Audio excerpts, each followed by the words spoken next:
Assalamualaikum warahmatullahi wabarakatuh.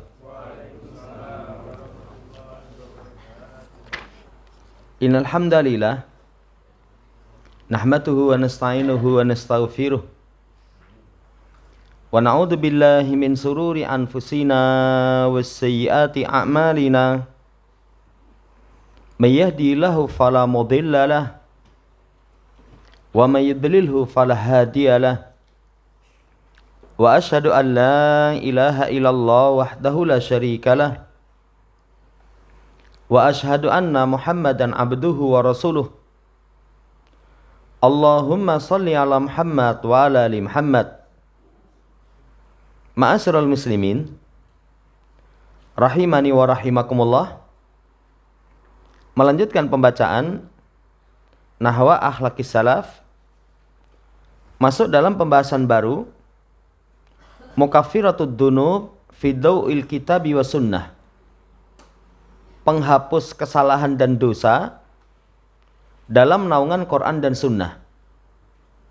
Syekh Salim bin Id Ahlilali, setelah beliau memuji menyanjung Allah Subhanahu wa taala, kemudian bersyahadat, beliau berkata, amma ba'du, adapun setelah itu, fa innal abda la yahlu min ma'siyatin, sesungguhnya seorang hamba itu enggak lepas dari kemaksiatan.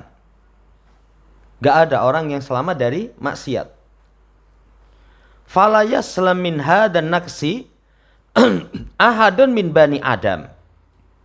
Enggak ada seorang pun yang selamat dari kekurangan ini dari anak turun Adam. Semuanya enggak lepas dari kesalahan. Makanya nanti dalam hadis, walaupun hadis ini secara riwayat itu sebagian ulama melemahkan, adalah kata Nabi SAW, kulu bani Adam khata.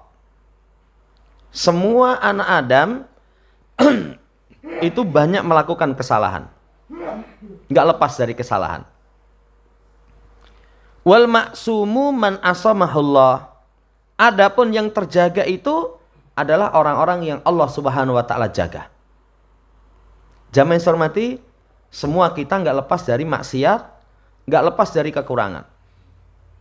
Padahal kemaksiatan itu sebab datangnya 5 perkara, yang ini sering kita sampaikan. Kata Ibnu Abbas, sayyi'ah, kejelekan itu melahirkan 5. Sawadan fil wajhi, kegelapan dalam wajah. Dulmatan fil qalb, kegelapan dalam hati. Sumber penyakit dan masalah, sumber sempit rezeki, yang kelimanya dibenci makhluk. Itu dampak maksiat. Kemudian kata beliau, wa innama yatafawatul basharu fil maqadiri amma aslu dzalika fala budda minhu. Dan hanya saja manusia itu bertingkat berkaitan dengan ukuran dan jumlahnya. Jadi bermacam-macam. Ada yang maksiatnya lebih, kekurangannya lebih. Ada yang maksiat dan kekurangannya sedikit. Itu bermacam. Saudara yang saya hormati, dan ini pokok, satu perkara yang tidak bisa tidak. Wa man tafaqqada nafsahu wajadaha mashhunatan bihadan naksi. Maka siapa yang mau mencari, memperhatikan dirinya sendiri, masing-masing kita mau cek, maka dia akan mendapatkan dirinya itu akan dimuati dengan kekurangan ini. Walaupun tadi disampaikan kekurangan, kemaksiatan yang dimiliki orang itu dari sisi jumlah ukurannya itu bermacam-macam. Ada yang parah, bukan hanya molimo, semua maksiat dia lakukan. Ada yang orang, sisi kekurangannya ini. Kalau urusan ibadah bagus, tapi ngomongnya elek misalkan. Ada orang, omongannya bagus, ibadahnya bagus, tapi sayang, amanahnya kurang misalkan. Masing-masing orang bertingkat, berkaitan dengan kekurangan, berkaitan dengan maksiat. Fa idza wufiqa In ba'asa minhu khaufu hujumil hala alaihi. Nanti kalau mendapatkan taufik, maka akan keluar rasa takut terhadap serangan kehancuran dari kemaksiatan. Kemudian wa tawajja'a bisababi sulukihi tariqal bu'di anillah. Nanti akan melahirkan sakit dengan sebab menempuh jalan jauh dari Allah Subhanahu wa taala. Ini ciri orang yang mendapatkan taufik. Orang punya kekurangan, punya maksiat, kalau mendapatkan taufik nanti akan muncul rasa takut. Ketakutan dari kekurangan kemaksiatan. Orang itu kalau takut pasti bersiap-siap. Orang itu kalau takut lari. Contoh saja, takut dari harimau. Kalau dia berani mendekat karena sudah pakai baju besi. Cokotan untuk muompong nanti. Kenapa? Karena sudah punya tameng. Kalau nggak seperti itu, lari. Kenapa kamu lari? Takut. Saudara yang saya hormati, sama ketika seorang mendapatkan taufik, maka nanti sikap yang pertama dia akan takut dari serangan itu sehingga nanti persiapan. Yang kedua, orang itu kalau mendapatkan taufik, kemaksiatan itu menjadikan dia sakit. Kemaksiatan itu menjadikan dia sakit. Makanya kalau orang maksiat kok nggak sakit, asik-asik saja, itu menunjukkan dirinya belum mendapatkan taufik dari Allah Subhanahu wa taala. Orang kalau mendapatkan taufik maksiat sakit sedih. Merenung, nangis, ngopo tak lakoni. Tapi kalau orang maksiat dinikmati, asik, itu menunjukkan bermasalah dirinya. Ini kata beliau. Faida tawajja'a raja'a faran ilallah yatlubun najata min awadid dunub. Kalau sudah merasakan sakit, biasanya dia lari kepada Allah. Ini buahnya luar biasa. Kalau orang mendapatkan taufik, lari kepada Allah mencari keselamatan dari kebiasaan-kebiasaan maksiat. Nah ini bentuk lari kepada Allah. Supaya mendapatkan keselamatan, ya kembalinya kepada dua tadi. Kembalinya kepada satu, menghindari perkara-perkara yang membatalkan amal. Kedua, berupaya untuk mendapatkan ampunan. Mendapatkan penghapusan dosa. Nanti dengan dua bentuk. Dihapus dosanya, yang kedua diganti dengan kebaikan. Ini saudara yang saya hormati pendahuluan beliau. Inda idin yajidu baba mukaffirati dunub maftuhan ala masra'ihi maktuban alaihi. Maka ketika itu dia akan dapatkan pintu pengampunan penghapusan dosa itu terbuka. Terbuka. Dia nanti akan terlempar kepadanya, ditulis atasnya. Pintunya terbuka, sebab-sebabnya itu nanti akan dihadapkan kepada dirinya. Tapi lihat urutannya tadi, mendapatkan taufik dari Allah Subhanahu wa taala. Kalau sudah mendapatkan taufik, takut dari maksiat. Kalau sudah mendapatkan taufik, maksiat itu terasa sakit. Terasa sakit. Kalau sudah mendapatkan taufik, sakitnya maksiat itu mengantarkan dia lari kepada Allah. Karena kalau sakit maksiat, lari kepada selain Allah, bukan tambah sembuh tapi tambah parah. Bukan tambah sembuh tapi tambah parah. Kayak orang sakitnya jatuh cinta tapi nggak kelakon. Itu sudah sakitnya luar biasa. Wah, ditolak itu, diremehke itu. Pengen dengan saya, ngilu rupamu itu. Ngilu rupamu. Wah, sakit ya. Itu kalau diteruskan, nggak lari kepada Allah Subhanahu wa taala, sudah itu tambah sakit. Tambah sakit. Jamaah yang saya hormati, dibawakan ayat. Qul ya ibadiyalladzina asrafu ala anfusihim la taqnatu mir rahmatillah innallaha yaghfirud dzunuba jami'a innahu huwal ghafurur rahim. Katakan Muhammad, wahai hambaku yang melampaui batas atas diri kalian, yang terjatuh dalam kemaksiatan-kemaksiatan, jangan putus asa dari rahmat Allah Subhanahu wa taala. penyakit orang yang banyak maksiat itu mutung.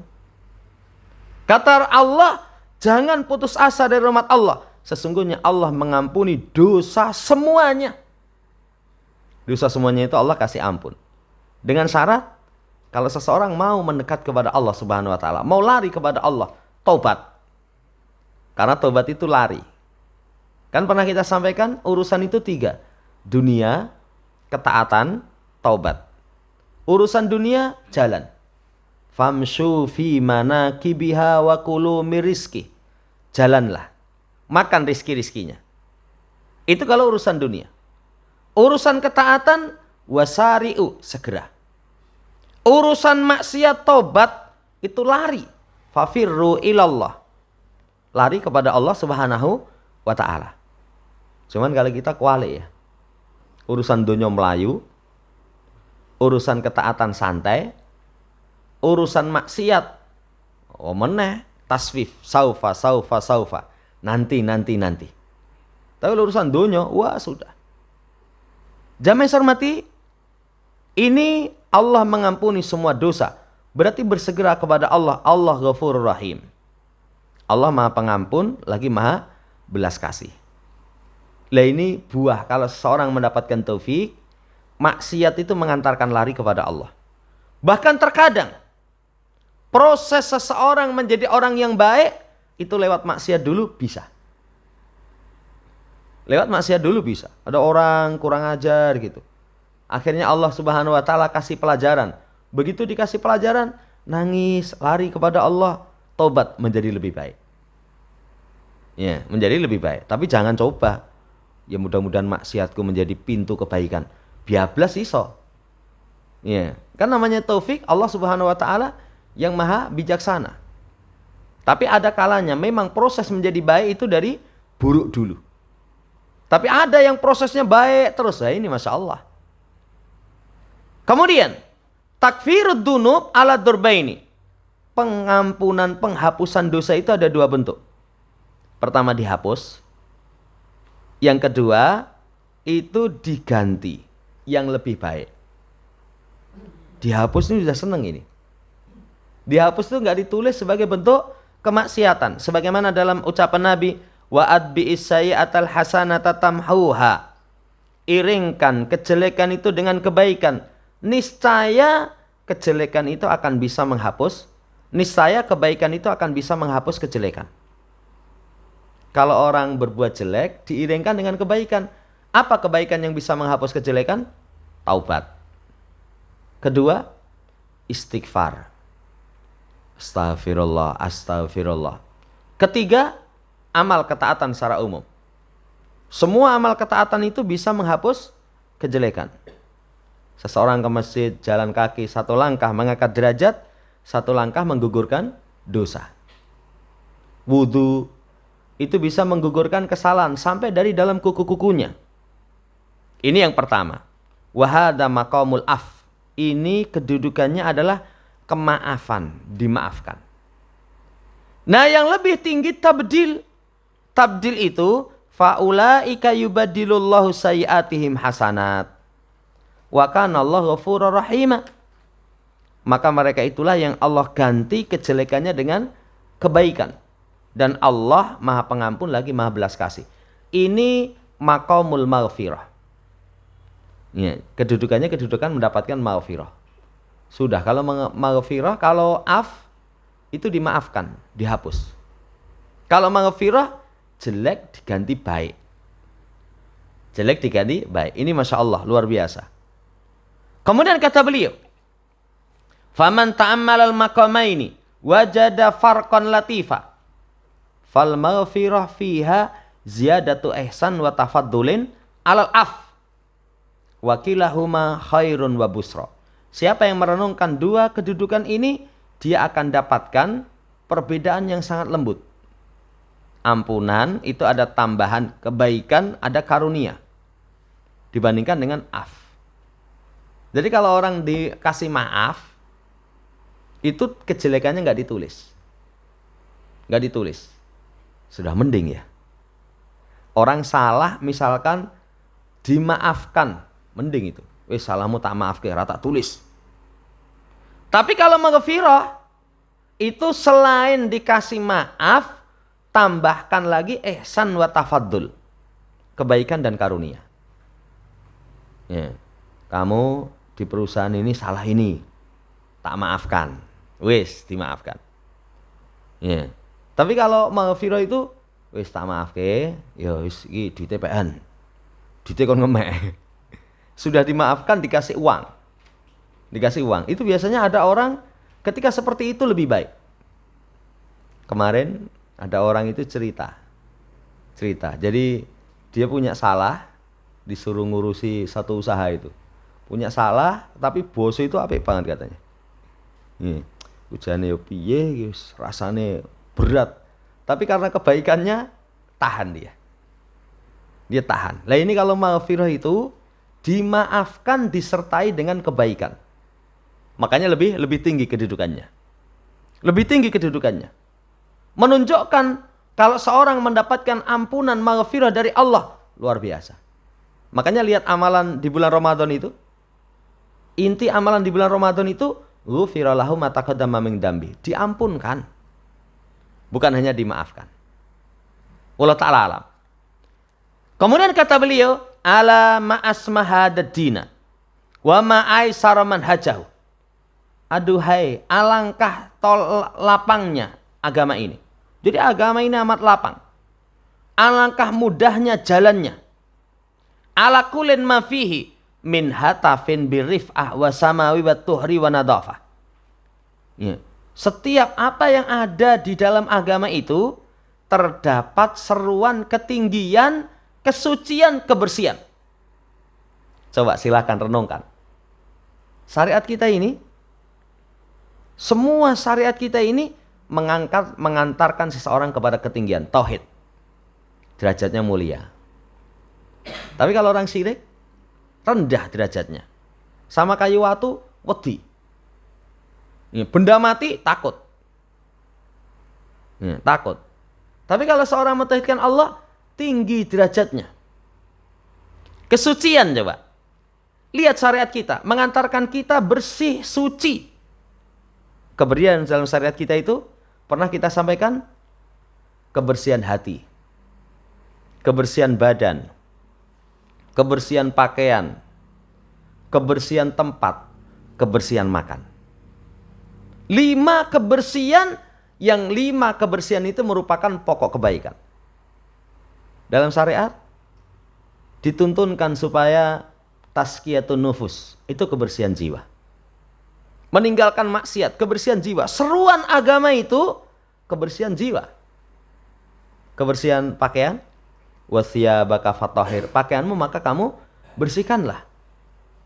Kebersihan badan, dalam Islam ada syariat istinja, istimar. Istinja, istimar, cebok. Mandi. Pernah saya sampaikan orang Islam itu paling enggak mandi itu kalau enggak ada sebab seminggu sekali. Seminggu sekali itu. Coba kamu lihat selain orang Islam. Iya, wong kejawen aduse setahun pisan, malam sasi suro. Orang kafir ternyata juga salah satu kejelekan mereka jarang mandi. Jarang mandi. Ya silakan aja buka tentang ya perilaku orang kafir. Islam kebersihan badan. Kebersihan tempat, kalau ada najis dihilangkan, disiram, disapu masjid, di halamannya, halaman rumah, itu disapu, itu kebersihan tempat. Kebersihan makan, para ulama memakai dalil, kalau ada makanan yang jatuh, ambil, yang kotor dibuang, yang bersih dimakan. Itu supaya seseorang menjaga kebersihan makan. Ini indahnya syariat kita. Makanya ma'asmahadaddina wa ma'aisara manhajahu wa ala kulin ma fihi minat takalifi wal hudud wal awamir wa zawajir allati ghayatuha insa'u nufusin zakiyatin tahiratin. Intinya apa yang ada dalam syariat, dari pembebanan, batasan-batasan, perintah-perintah, larangan-larangan, puncaknya itu menumbuhkan jiwa yang bersih suci. Bersih suci. Perintah larangan itu kan takwa. Takwa itu perintah larangan. Kemudian pembebanan, batasan-batasan. Kasih beban ini, ya, dilarang dari ini. Apa intinya? Kembalinya kepada jiwa-jiwa yang suci dan bersih. Makanya tazkiyatun nufus itu para ulama sama dengan takwa. Sama dengan takwa. Ini luar biasa. Betapa indah syariat kita.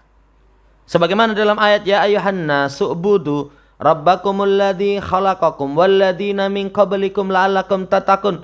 Wahai orang yang beriman, sembah Tuhan kalian yang telah menciptakan kalian dan orang-orang sebelum kalian, la'allakum tattaqun, agar kalian menjadi hamba yang bertakwa. Kalau sudah bertakwa, jiwanya bersih. Makanya qad aflaha man zakaha. Sebelumnya fa'alhamaha fujuraha wa taqwaha. Kebersihan jiwa itu dengan takwa. Ramadan coba disyariatkan puasa itu la'allakum tattaqun, agar kalian menjadi hamba yang bertakwa.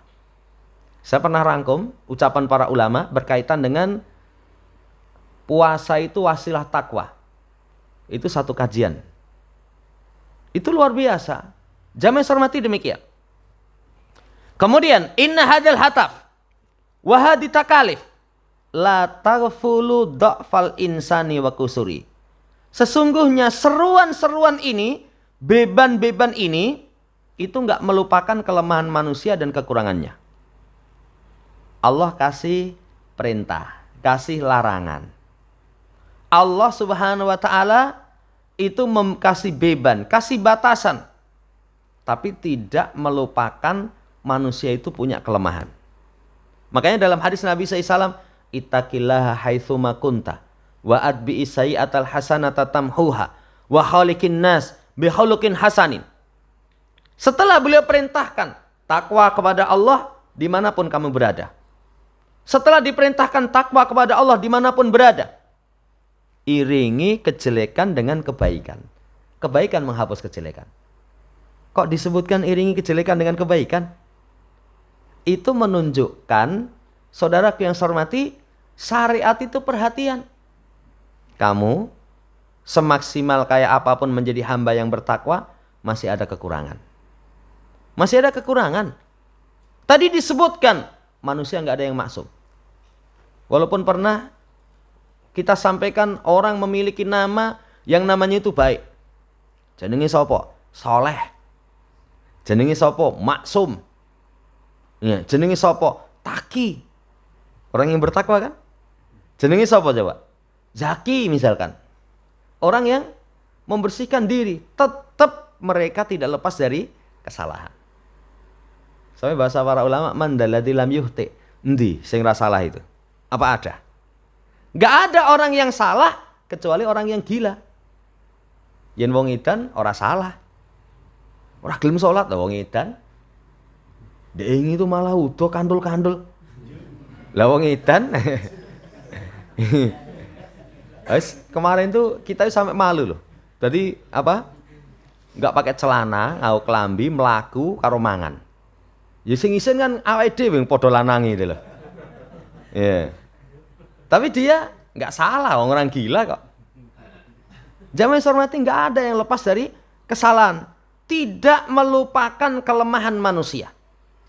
Wala tatajawaju bihi hududa taqati wa tarkibihi. Demikian pula tidak melampaui batasan kemampuan dan susunannya. Jadi semua beban syariat itu pas dengan kemampuan manusia. Makanya kenapa kalau dalam Islam poso kok ada sahur ada buka? Kok enggak posone seperti wong Jawa itu? Jawa itu posone ya, 7 dina 7 bengi, Ramadhan ra ngombe. Ya, nanti kalau sudah tingkatan tinggi itu 40 dina. Ya, walaupun ada yang setelah itu mut. Ya. Di luar kemampuan. Syariat kita semua bebannya itu enggak melupakan kelemahan manusia. Oh, mampumu poso itu ya itu sehari semalam, sudah bagus itu. Walaupun sebagian ulama boleh wisol. Wisol itu 2 hari. Tapi yang rojinnya makruh. Jadi sahur, buka enggak maam, ya, sahur lagi enggak maam, atau kemudian baru sahur yang hari yang ketiga. Tapi ini makruh, dibenci. Saudara yang saya hormati, nggak melampaui batasan kemampuan manusia. Wala tatajahalu fitratahu. Demikian pula juga tidak memperhatikan fitrahnya, enggak. Sesuai dengan fitrah. Ya, kalau dalam Islam manusia difitrahkan suka kepada lawan jenis. Boleh itu menikah. Tapi coba kalau selain Islam, kamu hidup menjadi pelayan Tuhan. Ya, enggak boleh nikah. Ternyata bukan pelayan Tuhan. Pelayannya siapa? Pelayannya ininya, sing lanang. Jadi ada lanang katanya pelayan Tuhan, sing wedok pelayan Tuhan, ternyata saling melayani. Di berita. Kalau dalam syariat kita itu nggak lepas dari fitrah. Nggak lepas dari fitrah. Demikian pula wala tajhalu rakbatin nafsi wa durubihal katsirah. Demikian pula tidak masa bodoh dengan keinginan jiwa kemudian jalan-jalan yang banyak. Indahnya syariat kita, semua beban itu disesuaikan dengan kemampuan. La yukallifullahu nafsan illa wus'aha. Allah enggak membebani satu jiwa kecuali menurut kesanggupannya. Ini indahnya syariat kita. Wa min huna kana tawazzun al-ajibu baina taqah wa takalif wa dawa'i wa kawabih wa targhib wa tarhib wal awamir wal zawajir wa tahdid mur'ib bil adabi indal maksiyah wal itmi'a'il amik fil ahfi wal maghfirah. Maka dari sini kita akan tahu ada keseimbangan yang menakjubkan, kemampuan pembebanan. Kalau Allah kasih beban syariat, pasti beban itu nggak lepas dari kemampuan makhluk. Silahkan coba sebutkan apa syariat yang di luar kemampuan makhluk. Nggak ada.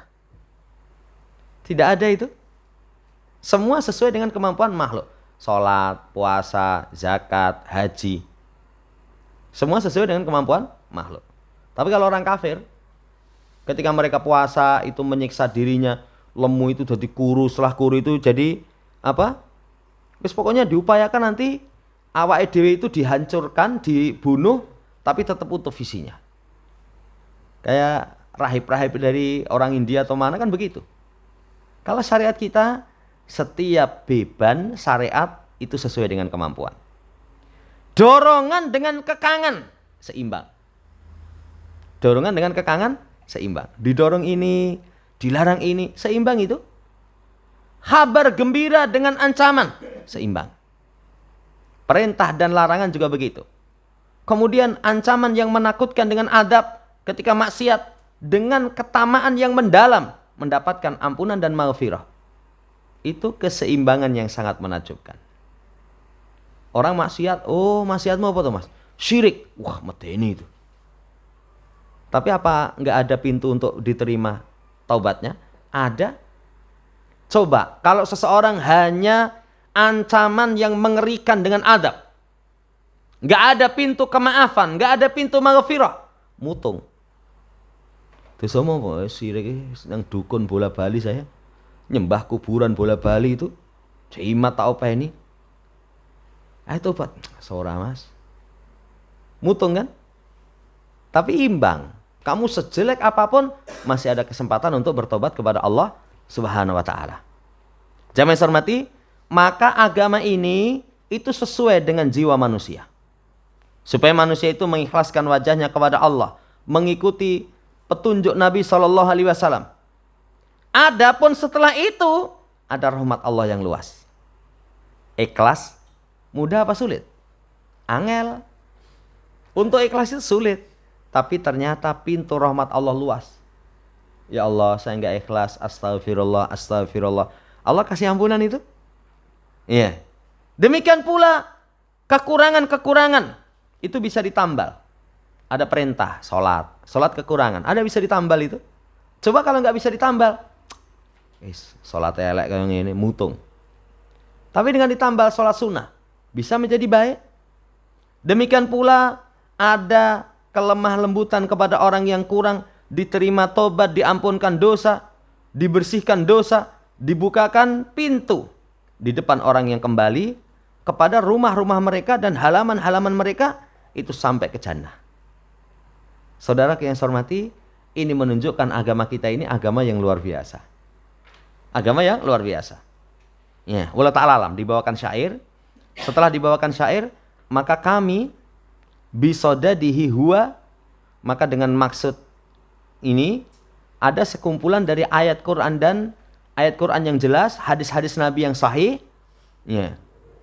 Kemudian diteliti, disusun, kemudian dimasukkan dalam satu bab. Jadi makna wahidin ra'ikin. Dalam satu makna yang murni. Apa itu? Penyebab penghapusan, pengampunan dosa itu dengan amal.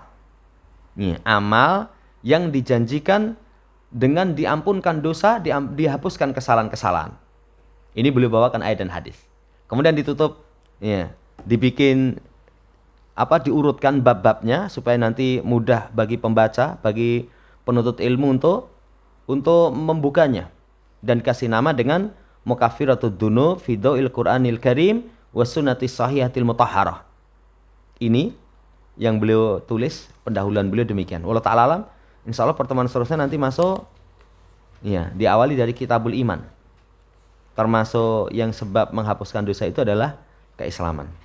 Demikian, semoga Allah Subhanahu wa taala berikan taufik untuk kita bisa mengamalkan amalan-amalan yang menjadikan sebab diampunkan kesalahan kita. Allahumma amin.